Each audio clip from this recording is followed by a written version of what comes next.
Loading labels and ribbons on this printer is pretty simple, as there is nothing complicated that gets in the way of the paper or ribbon path. Let's start with the labels. With the printhead block open, lift the upper section of the paper sensor. Next, simply insert the roll of labels through the back of the machine, and then close the sensor over the paper. To finish up the process, slide the paper guides up against the edge of the paper and secure them by engaging the lock at the back of the printer. For ribbon loading, begin by opening the printhead block.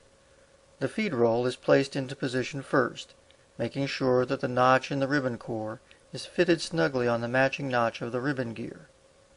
The take-up roll winds over the top of the print block, and again, the notch on the ribbon core must be secured. Close the printhead, and you are ready to begin printing.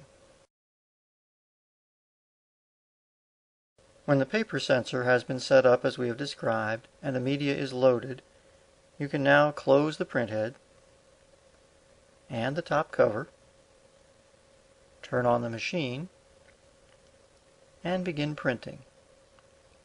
See how easy that is?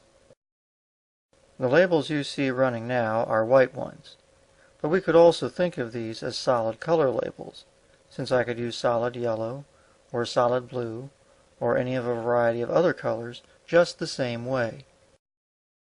But what happens if you want to print on multicolor or pre-printed labels? This sort of situation presents a special problem for the paper sensor. We can think of it this way. Let's suppose you were looking at the label from underneath, holding it up to the light. You would notice that the amount of light that passes through the paper varies depending on the color. The amount of light at the label gap is also different. Basically, the printer needs to be able to figure out which one of these light variations is the label gap. To enable the printer to do this, we need to run a threshold calibration. In addition, we will need to change the software driver's sensor type so that the printer will know to use the information it acquires from the threshold setting. Setup is done in the following way. We begin with the printer turned off. On the back of the printer, turn on switches 6 and 8. Next, press and hold the feed button while you're turning the printer on.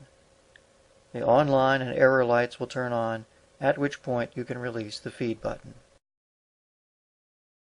To run the threshold setup, press and hold the pause key until 3 or 4 labels roll out of the machine. The on-line light will be blinking, indicating that the setup is completed. You can then turn the printer off and restore dip switches 6 and 8 to their normal position. When you repower the printer, you will be ready to begin printing.